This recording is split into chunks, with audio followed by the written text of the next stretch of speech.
Hello guys, स्वागत है आपका सिटीजन जी चैनल पर। और आज आप देखने वाले हो हाल ही में रिलीज हुई Argentine psychological horror film when evil lurks का ब्रेकडाउन, जिसके डायरेक्टर हैं डेमियन रुगना, जो इससे पहले बना चुके हैं टेरिफाइड। ये मूवी बहुत ज्यादा क्रिएटिव है, बहुत ज्यादा फ्रेश है, लेकिन सैड बात यह है कि ये भी पूरी तरह अननोटिस रह जाएगी जब तक कि हॉलीवुड इसका रीमेक नहीं बना देता। हर साल यही होता है। पिछले साल की बेस्ट हॉरर मूवी थी स्पीक नो इविल, जिसे कोई भी नहीं जानता, लेकिन अगले साल सब जान जाएंगे क्योंकि हॉलीवुड में उसका रीमेक बन रहा है जिसे बना रहा है ब्लमहाउस। साल की बेस्ट हॉरर मूवी हॉलीवुड की होती नहीं, इसके ऊपर हम एंड में बात करेंगे। फिलहाल ये मूवी आप देख सकते हो सबटाइटल्स के साथ, क्योंकि इंग्लिश में ये है नहीं और ये बहुत ज्यादा कंफ्यूजिंग भी है, लेकिन इस वीडियो में काफी सिंपल तरीके से मैं आपको पूरी मूवी समझा दूंगा। तो अब ज्यादा देर ना करते हुए जल्दी से स्टोरी स्टार्ट करते हैं।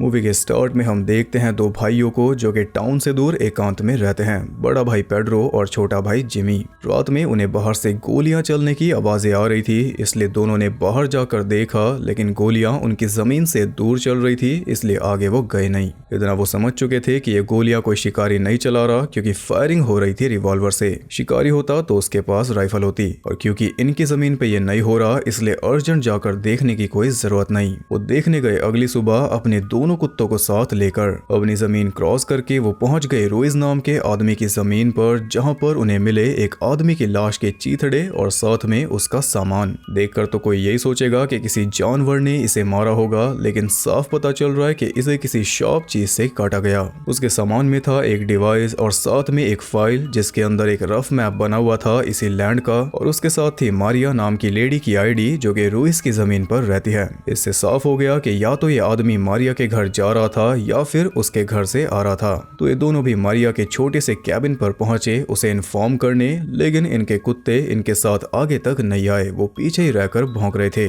मारिया यहाँ पर रहती है अपने दो बेटों के साथ। पेड्रो उससे पूछता है कि क्या तुम्हारे घर पर कोई आने वाला था, क्योंकि अब वो नहीं आएगा। मारिया बताती है कि एक क्लीनर आने वाला था मेरे बड़े बेटे यूरियल को मारने।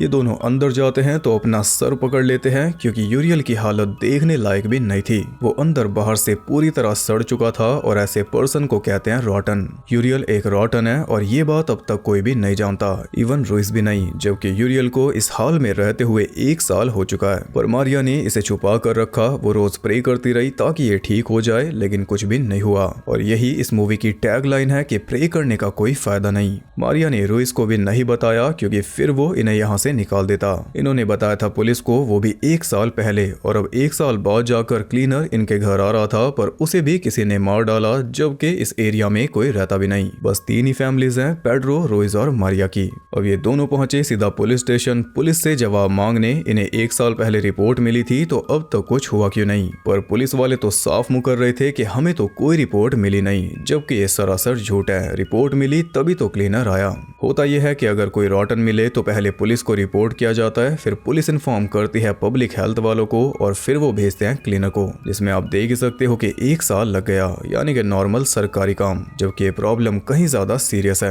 असल में फेक रॉटन वाले केसेस भी कई आते हैं, इसलिए सिस्टम इतना सुस्त है। आज तक तो कुछ हुआ नहीं, तो अब क्यों होगा, ये सोचकर सब ठंडे पड़ चुके। आई एम श्योर कि आपको ये बातें समझ में नहीं आ रही, तो मैं थोड़ा सिंपल कर देता हूँ। ये मूवी ऐसे टाइम में बेस्ड है जब दुनिया अपने अंत की तरफ जा रही है। धरती पर डेविल का जन्म होगा और वो सब कुछ तबाह कर देगा। और वो जन्म लेगा कैसे?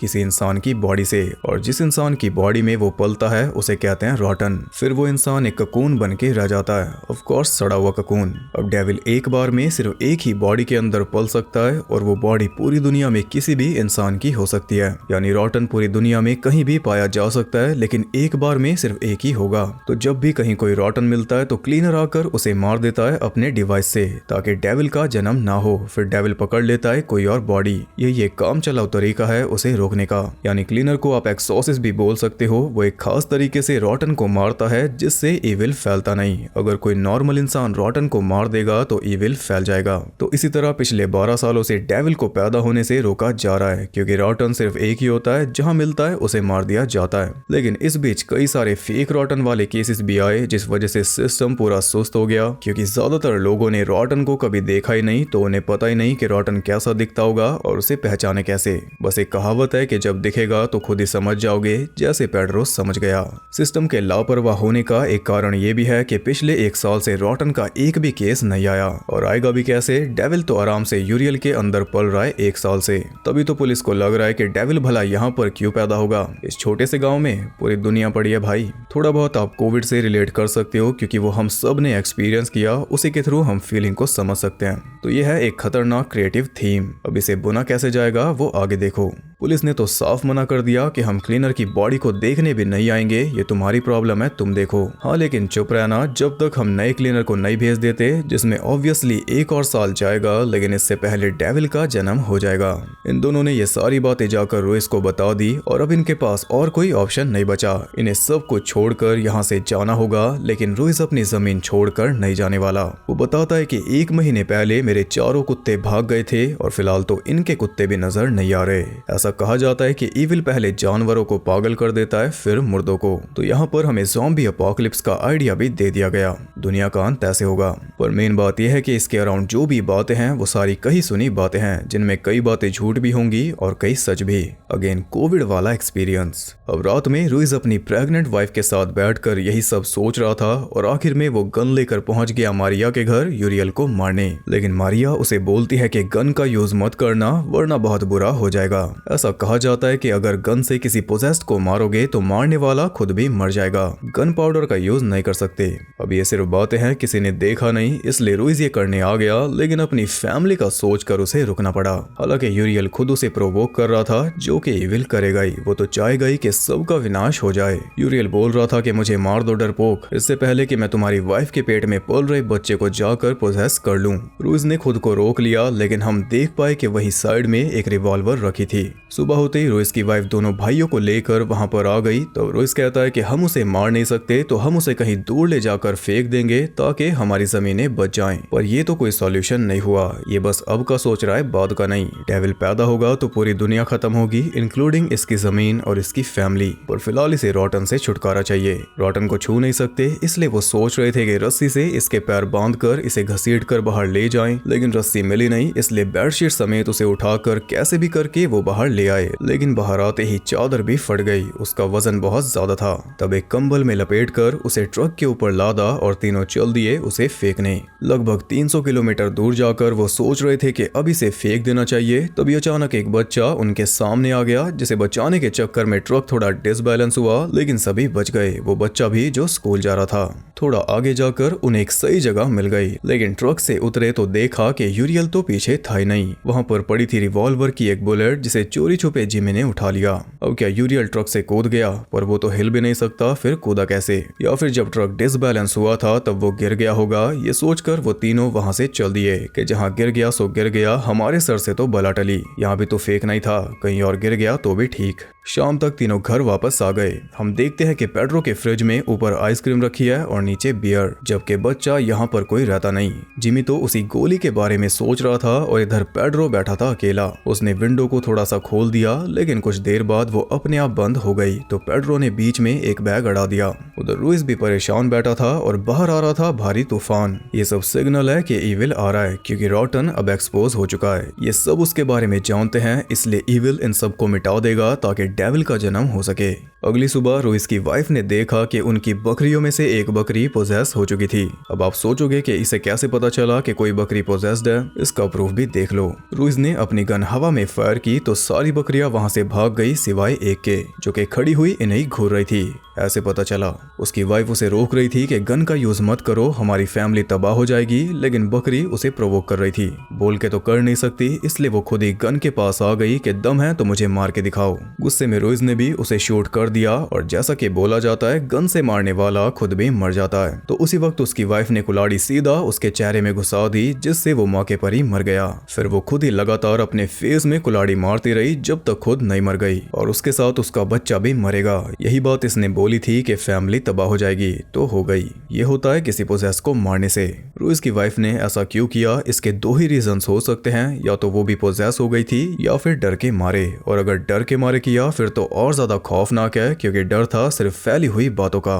रात में ये दोनों भाई सोच में बैठे हुए थे, तभी जिमी देखता है कि घर के अंदर जो शैडोज थी वो अपने आप मूव कर रही थी। और तभी उनके घर आ गया यूरियल का छोटा भाई। वो बताता है कि मेरी माँ गायब हो चुकी है, रोइस और उसकी वाइफ भी मर चुके हैं, तो मैं घर वापस जाना नहीं चाहता, मुझे यहीं पर रख लो। जिमी को उस पर शक हो रहा था, लेकिन पेड्रो ने उसे बोला कि जाकर अस्तबल में सो जाओ, पर सुबह होते ही यहाँ से दूर चले जाना और जाते जाते अपनी गन भी देकर जाओ। तो अपनी रिवॉल्वर देकर वो सोने चला गया, लेकिन जाने से पहले बोल कर गया कि इलेक्ट्रिक चीजों का यूज मत करो, जैसे कि लाइट बल्ब। उनसे जो परछाई बनती है वो ईविल को बुलाती है, जैसा कि अभी हमने देखा। जिमी ने उसकी रिवॉल्वर में से गोलियां निकाली तो गोली निकली 5, क्योंकि छठी तो जिमी को पड़ी हुई मिली थी ट्रक के पीछे। वो गोली वहां पर क्या कर रही थी ये अभी राज है।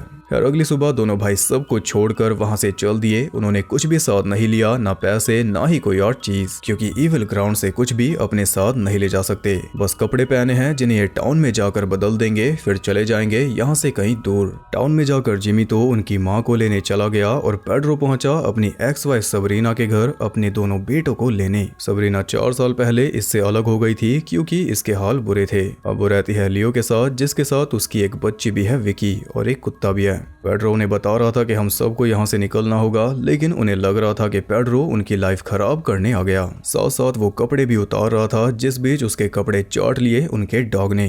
कपड़े चेंज करके उसने पुराने कपड़े जला दिए। फिर एक बार दोबारा वो उन्हें समझाता है कि टाउन के अंदर एक रॉटन मिला है। वो तीनों बहस करने लगे, जिस बीच विकी अपने डॉग के साथ खड़ी थी। और जिस तरह ये दिखाया जा रहा है उससे एक ऑब्वियस सी ईरी फीलिंग आ रही है कि अब क्या होगा। और हम सोच रहे हैं कि क्या ये सच में ऐसा दिखाएंगे, और इन्होंने दिखा भी दिया।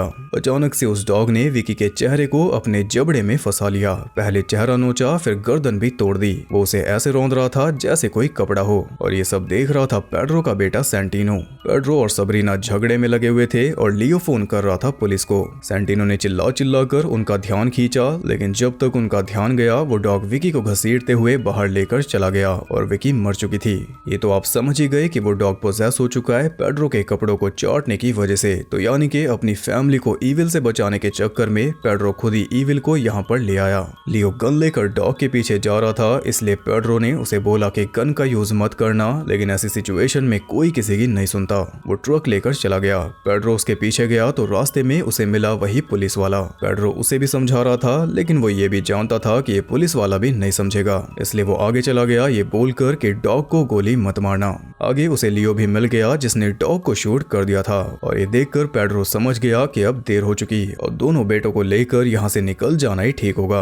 वो वापस घर पहुंचा तो उसने देखा कि विकी वापस आ चुकी थी, वो भी बिना किसी स्क्रैच के, यानी कि ये भी पोजेस्ड है।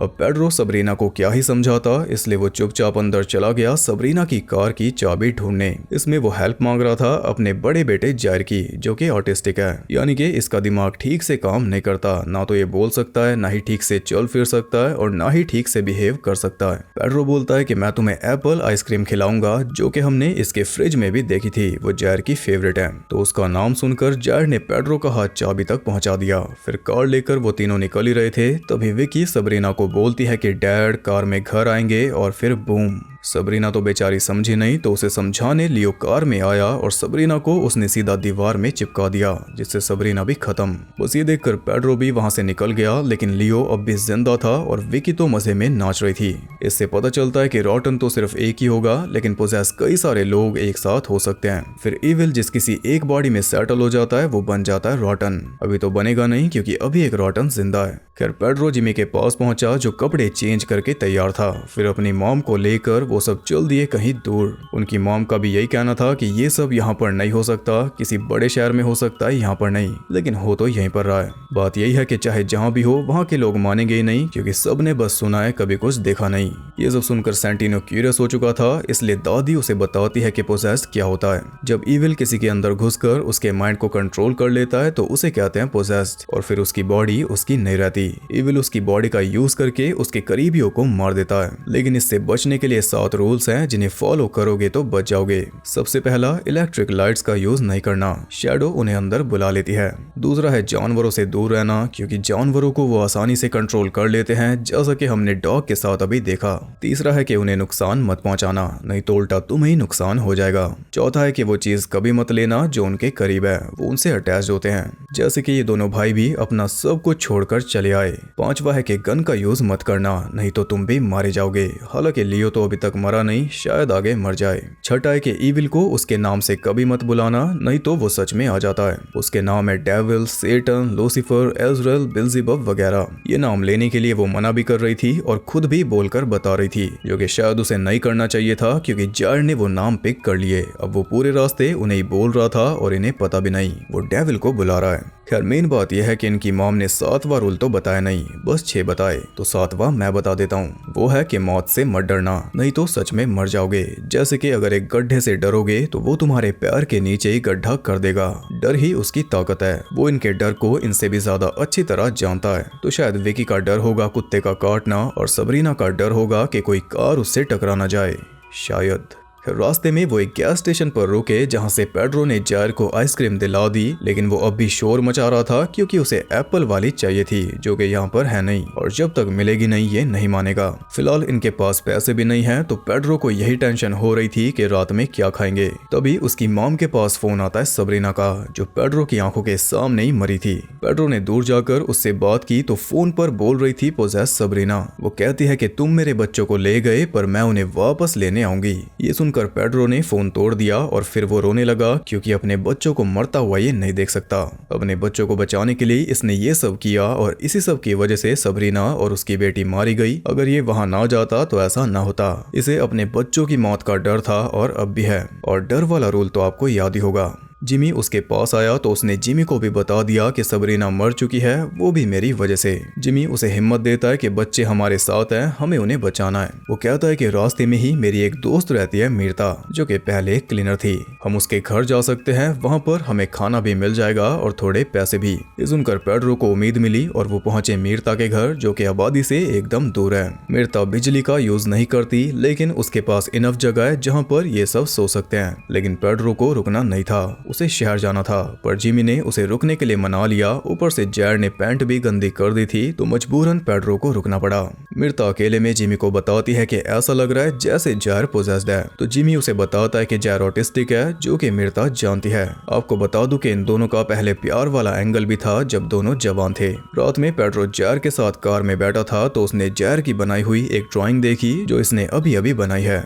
जिमी घर में नीचे सो रहा था और उसकी माँ और सेंटिनो ऊपर। मीरता सो रही थी अपने रूम में कैंडल्स जलाकर, लेकिन अचानक उसके रूम की परछाइयों में फर्क आ गया, क्योंकि घर के अंदर आ चुकी थी सबरीना। यानी कि जरूरी नहीं कोई इलेक्ट्रिक लाइट हो, किसी भी लाइट से पैदा की गई शैडो उन्हें बुला सकती है। सेंटिनो के रूम में भी टॉय लैंप जल रहा था स्टार्स वाला। सबरीना उसे उठाकर ले जा रही थी, तभी उसकी दादी जाग गई और वो थोड़ी नींद में थी दवाइयों की वजह से, लेकिन सबरीना का चेहरा देखते ही उसकी सारी नींद उड़ गई। उसने शोर मचाया तो जिमी पेड्रो को लेने आया और पेड्रो ने जाकर सबरीना को रोकने की कोशिश की, लेकिन वो उसके सामने ही ऊपर से कूद गई सेंटिनो को साथ लेकर। पर जब नीचे जाकर देखा तो वो गायब थी। कार पर ढेर सारा खून लगा हुआ था, जो पता नहीं किसका था, क्योंकि जायर तो कार के अंदर ही था। वो इसे लेकर नहीं गई, जबकि आई थी बच्चों के लिए। पेड्रो तो सेंटिनो को ढूंढने में लग गया। इसी बीच मीरता ने फिर से जिमी को बताया कि जायर पोजेस्ड है, और इस बार सबूत के तौर पर उसने जिमी को दिखाए जायर के हाथ पैर, जो कि अजीब तरह से मुड़े हुए थे। यानी कि ईविल इसके अंदर तो घुस गया, लेकिन वो इसके दिमाग में ही फंस चुका है, क्योंकि वो इसके दिमाग को नहीं समझ पा रहा। पहले वो इसके दिमाग को सुलझाएगा, तब जाकर इसकी बॉडी को कंट्रोल कर पाएगा।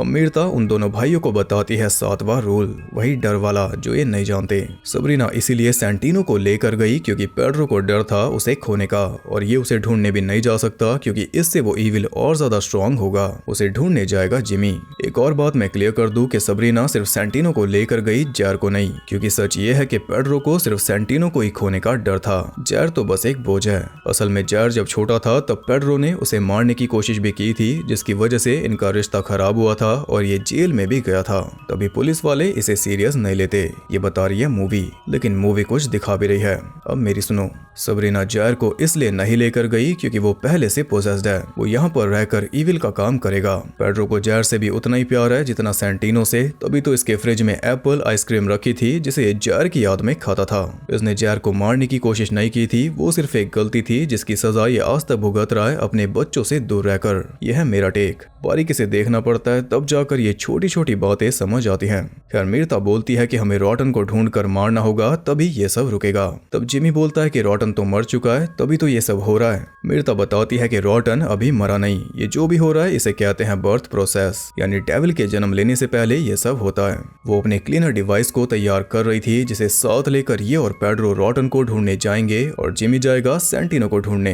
हालांकि मीर्ता को वो दोनों ही बेवकूफ लग रहे थे क्योंकि एक रॉटन को फेंकने निकले थे। और वो तीनों बाहर आए तो मीर्ता ने देखा कि टाउन की सारी लाइट्स बंद थी, यानी कि बात पब्लिक हो चुकी है, केओस चालू हो चुका है। मीर्ता जिमी को भी वार्न कर देती है कि लाइट्स का यूज मत करना। जिमी चला गया कार लेकर और ये दोनों चल दिए मीर्ता के हस्बैंड का पुराना ट्रक लेकर। घर पे बचे जैर और दादी। रास्ते में मीर्ता पेड्रो को बताती है कि मैं और मेरा हस्बैंड दोनों फ्रॉड थे। हमारा एक चर्च था जिसमें हम गॉड के नाम पर ढोंग करते थे, यानी कि एक्टर्स को हायर करके नकली पोजेशन ठीक करते थे। फिर एक दिन एक असली पोजेस व्यक्ति हमारे चर्च में आया तो हमने सोचा कि ये भी कोई एक्टर है, पर उसने वहीं पर उल्टी कर दी और अपने अंदर से उसने उगला अपना पूरा परिवार जिसे कल रात उसने खाया था। ये देखकर सब समझ गए कि गॉड मर चुका है तो जल्दी सारे चर्च बंद हो गए। लोगों का विश्वास उठ गया।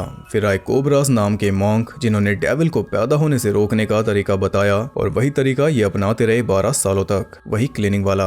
पर एक रात इसका हस्बैंड क्लीनिंग करने गया लेकिन वापस नहीं लौटा। तब से इसने भी क्लीनिंग छोड़ दी और सब कुछ छोड़कर ये यहाँ पर आकर रहने लगी ताकि इविल इस तक ना पहुँच पाए। लेकिन सच तो ये है कि वो पहुँच गया। इसका घर रास्ते में पड़ना, फिर इनका इसके घर पर आना और ना चाहते हुए भी रुक जाना। क्या पता ये सारा खेल इविल ने सिर्फ इस तक पहुंचने के लिए किया हो। मूवी के स्टार्ट में जो क्लीनर मरा था उससे लेकर अब तक, क्योंकि आपको याद होगा कि पेड्रो इसके घर पर रुकना नहीं चाहता था और अगर वो ना रुकता तो ये सब होता ही ना। इसे रोका जिमी ने क्योंकि उसके अंदर कहीं ना कहीं वो जवानी वाली फीलिंग्स बाकी थी जिसका फायदा इविल ने उठा लिया। ऊपर से जैर ने पैंट भी गंदी कर दी थी क्योंकि उसके अंदर भी इविल था। तो ये सब एक सोची समझी चाल थी जिसमें मीर्ता फंस चुकी। शायद अब ये डर भी रही है और डरने वाला रूल तो आपको पता ही है। खैर उधर जिमी को सबरीना मिल चुकी थी जिसने सेंटिनो को मार डाला था। कार पे जो खून लगा था वो सेंटिनो का ही था। उसके सर को खोलकर सबरीना ने पॉपकॉर्न बकेट बना ली थी। चलते चलते वो उसका दिमाग निकाल कर खाती जा रही थी। ये देखकर जिमी से रहा नहीं गया, उसने सीधा सबरीना को उड़ाकर ठोक दिया एक पेड़ में, जिससे वो खुद भी इंजर्ड हो गया।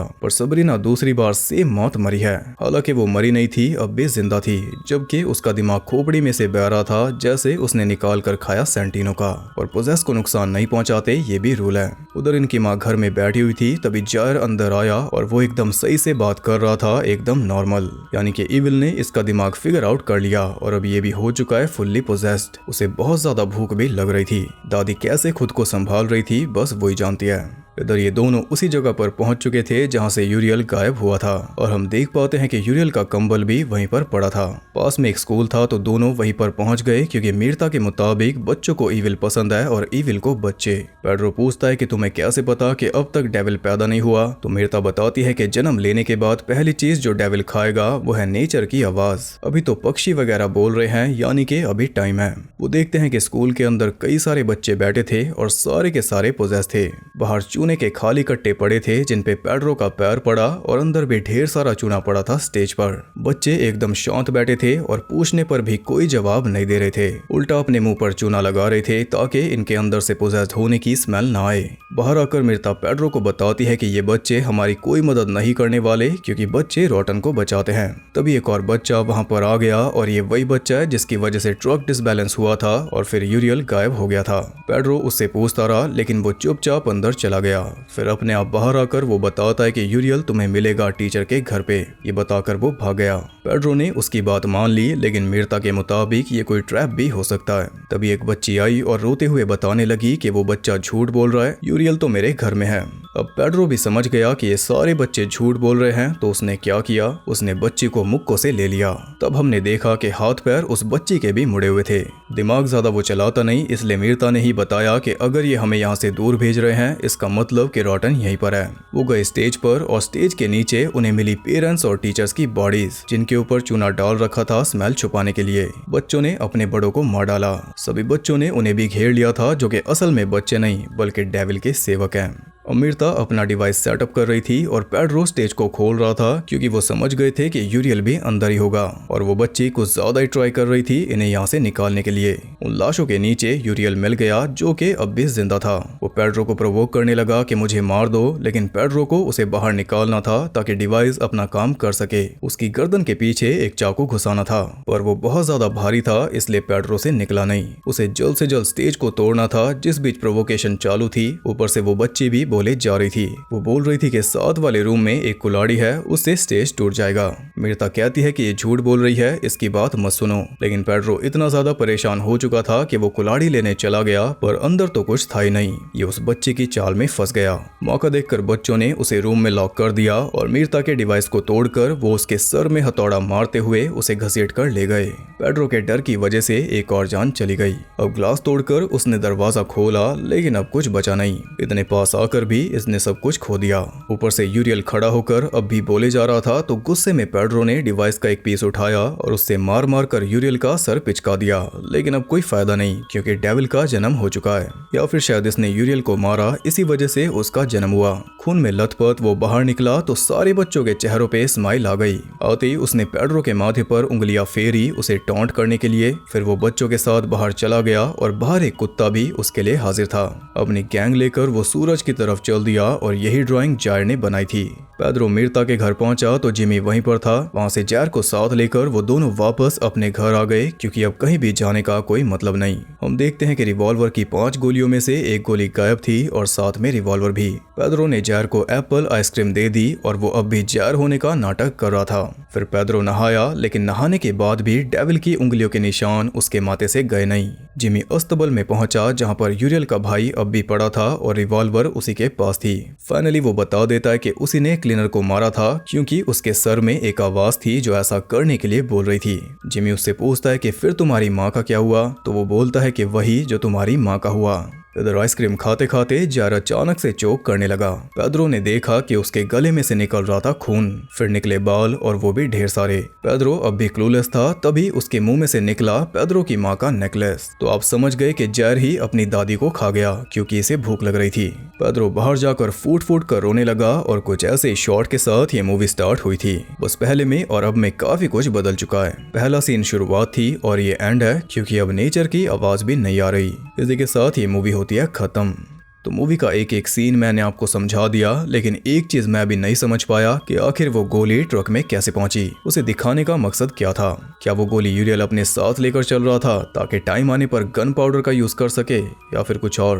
हालांकि आखिर में जाकर हमने देख लिया कि यूरियल अपने आप मूव कर सकता था। स्टेज के नीचे से वो खड़ा होकर पेड्रो को चिढ़ा रहा था, यानी कि वो चल सकता था, बस जानबूझकर नाटक करता था, जैसे कि जायर कर रहा था। तो ट्रक से वो खुद ही बाहर निकला होगा।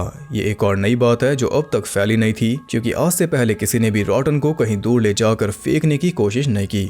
खैर, पूरी स्टोरी, पूरा बैकग्राउंड, पूरा कॉन्सेप्ट, हर एक थ्योरी और हर एक डिटेल मैंने आपको समझा दी। अब आप समझ गए होंगे कि मैं इसे साल की बेस्ट हॉरर मूवी क्यों बोल रहा हूँ, क्योंकि इतना एफर्ट आजकल कोई भी नहीं लगाता। सारा एफर्ट लगता है प्रमोशन में। अगर आप किसी से पूछोगे कि इस साल की बेस्ट हॉरर मूवी बता, तो वो बोलेगा the Nun 2, Exorcist Believer, Insidious, Red Door वगैरह वगैरह, क्योंकि इनके जैसी मार्केटिंग किसी की नहीं होती, पर इनमें होता भी कुछ नहीं। ये मूवी भी तभी नजरों में आएगी जब इसका रीमेक बनेगा हॉलीवुड में। हालांकि थोड़ा रहम इस मूवी पे ये हो गया कि ये शडर पर रिलीज हो गई। शडर ने ही प्रोड्यूस की, इसलिए एक छोटी ऑडियंस ने देख भी ली। ऐसे पिछले साल की बेस्ट हॉरर मूवी थी एक Danish movie Speak No Evil, जिसकी कभी कोई चर्चा नहीं हुई, लेकिन अगले साल आप उसकी पूरी चर्चा सुनोगे, क्योंकि उसका रीमेक बना रहा है ब्लमहाउस और डायरेक्टर है जेम्स वॉटकिंस, जो बना चुके हैं ईडन लेक। यानी टेंशन तो पूरी देखने मिलेगी, लेकिन आखिर में वो मूवी 9 अगस्त को रिलीज होगी, वो भी थिएटर्स में, और यूनिवर्सल पूरी प्रमोशन करेगा। पर साल की जो बेस्ट हॉरर मूवी होती है वो हॉलीवुड से नहीं होती, ये बात आप जान लो।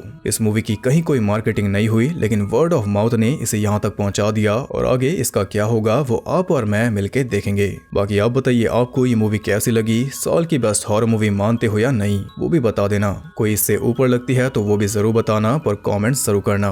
वीडियो के लिए एक लाइक भी कर देना, क्योंकि पूरी जी जान मैंने इस वीडियो में लगा दी। तो अगर आपको पसंद आई तो बताना तो बनता है। ऐसा ही और कंटेंट देखने के लिए चैनल को सब्सक्राइब करके बेल नोटिफिकेशन को ऑल पर सेट कर लो, ताकि आपके फोन की परछाई नोटिफिकेशन को बुला सके। और ज्यादा कनेक्टेड रहने के लिए आप मुझे इंस्टाग्राम पर फॉलो कर सकते हो, वहां आपको बहुत कुछ जानने के लिए मिल जाएगा, और साथ ही बाकी जगहों पर भी जिनके लिंक्स आपको मिल जाएंगे नीचे। स्पीक नो इविल वाली वीडियो अगर आपने नहीं देखी तो उसे भी देख लेना, उसे भी मैंने ऐसे डिटेल में एक्सप्लेन किया था, वो भी पिछले साल। तो मैं आपसे मिलूंगा किसी नई वीडियो में, तब तक के लिए सबको बाय।